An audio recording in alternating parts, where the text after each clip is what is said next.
when we're doing the sinking in this one, where the leg goes up, Oh, there's yeah. a Okay. sinking action Yeah. Yeah. and a rebound feeling happening.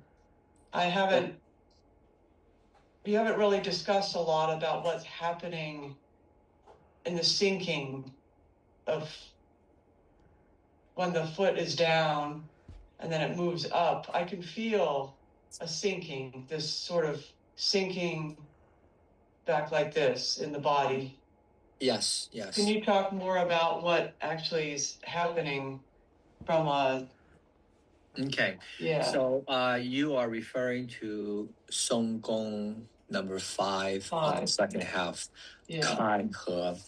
So let's kind of break that down a little bit and talk about the more obvious things that you need to do before it actually happens correctly.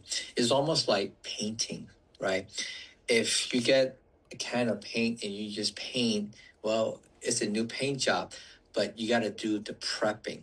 The prepping and the patching is actually more important than the actual painting. If you don't sand it down, if you don't patch it correctly, and you just paint it, then you won't capture of how to do it correctly. The same thing in the analogy works in doing that movement.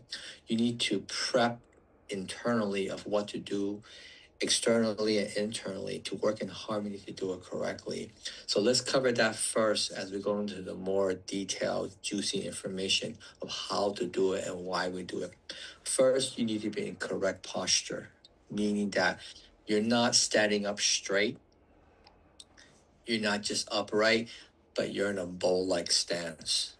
A bow-like stance means that you're in a high low cross stance. Okay, not low. You're in a high low cross stance. Your hips need to go in.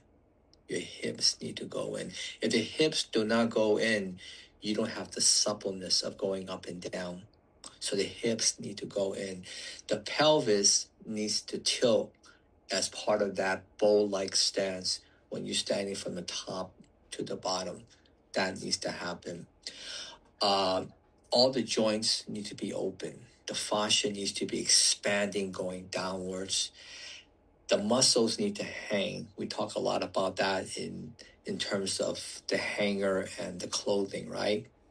The structure is being developed internally, while the clothing it just hangs. When it hangs, then it's doing its role to allow for the hanger, the structure to be more vibrant and spiral down. Okay, spiral down, not just vertically going down. The bottom of your feet must be GOES. Remember what that stands for, T? Yes, that's a gentle, open, even, and supple. And to open, yes, very good, very good. And also the sister acronym to GOES is COP. Remember what that means? What was it? Consistency of pressure. Very good, very good. If the consistency of pressure presses at any time, now you're going to be teetering on finding your internal balance. Internal balance is it has to be COP so that the energy can flow down the middle. So all those things you prep to do this movement. Once that happens, right, and you do all those things, when you're doing that movement back and forth, your center remains in the center, but the front feet that goes like this. So you're touching a point, right? The front feet touches this point, the back heel touches the same point. Mhm. That's what's happening. Every time you do this, what's happening internally is that the energy is going to the heels to the front, to the heels to the front. So in a very confined space, you learn to make that energy back and forth. Okay, back and forth. That plays a very important role while still maintaining your equilibrium. Your equilibrium doesn't go back and forth. The energy goes back and forth as you continue to sink. Another important aspect when you're doing that motion internally, your intention becomes very prominent in how it makes it happen because your mind is going there. Okay. And as the energy is going forward and back while maintaining equilibrium, the central equilibrium is spiraling down. And just like a pebble that falls into a water, yeah, the pebble might go down and keep your center, but the ripple gets bigger and bigger internally. As it's going down, and you continue to develop the nature of how you remain song, tong, and hong. Hong means empty in Chinese. As it's going down and rippling, as it's rebounding up, it's doing the same thing to your body. It's not just going up, rebounding, it's rebounding and rippling like a tornado, spiraling and getting bigger and bigger. So, those are the things that are happening when you're doing that movement. It's not simply you're standing upright and then the front leg is touching one point back and forth. Okay.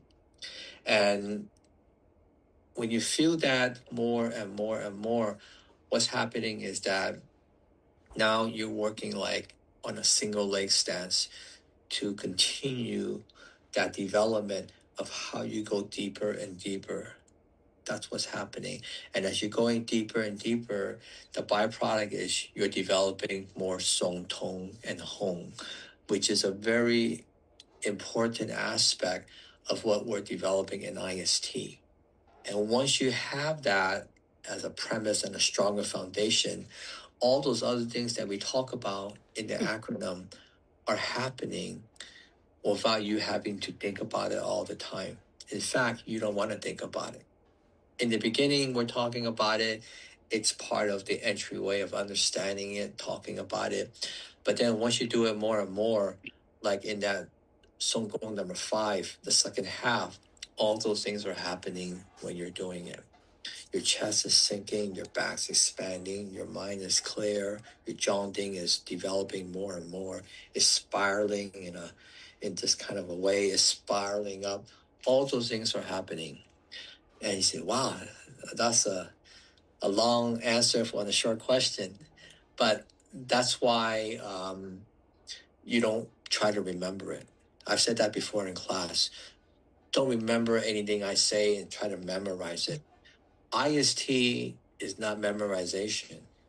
IST is a feeling that you experience in real time. Again, let me say that again. IST is not memorization. It's a feeling that you develop that becomes the movement. And like 5A, what you just asked T, or whether I'm doing the pendulum, the elevator, and so forth, they all go in the same direction because it's the same principle.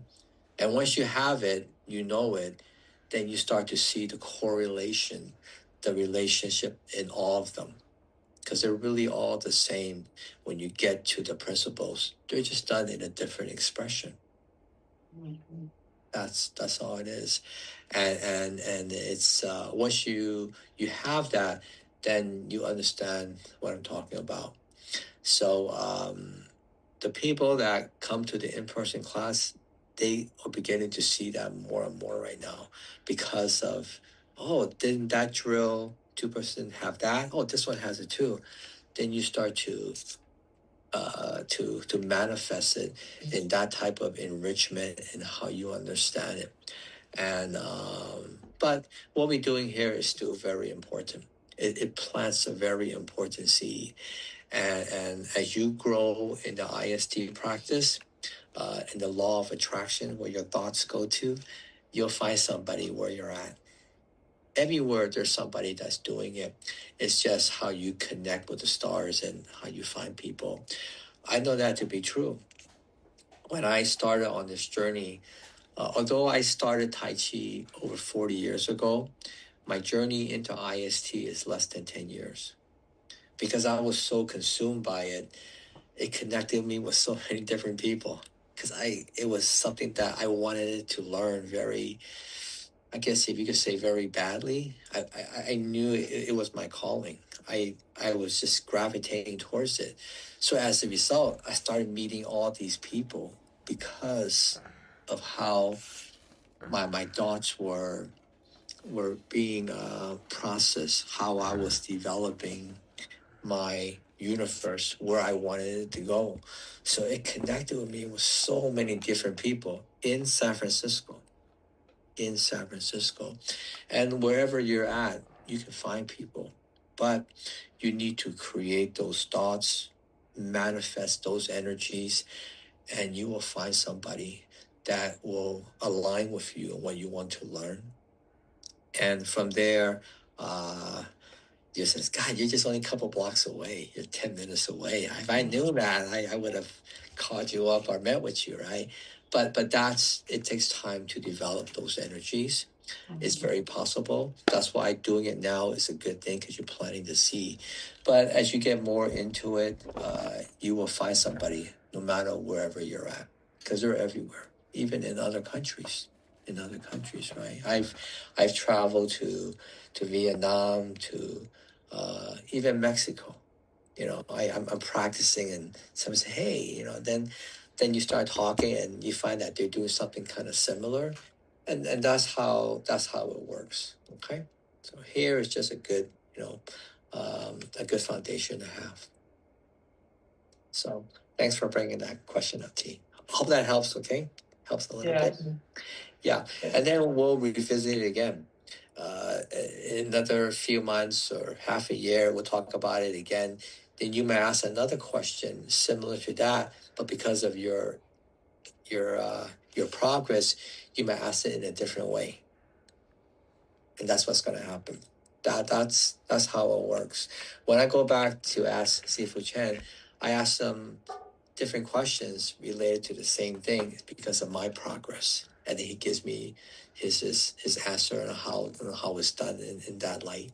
So that's the beauty of it. Okay, so thanks for asking that question.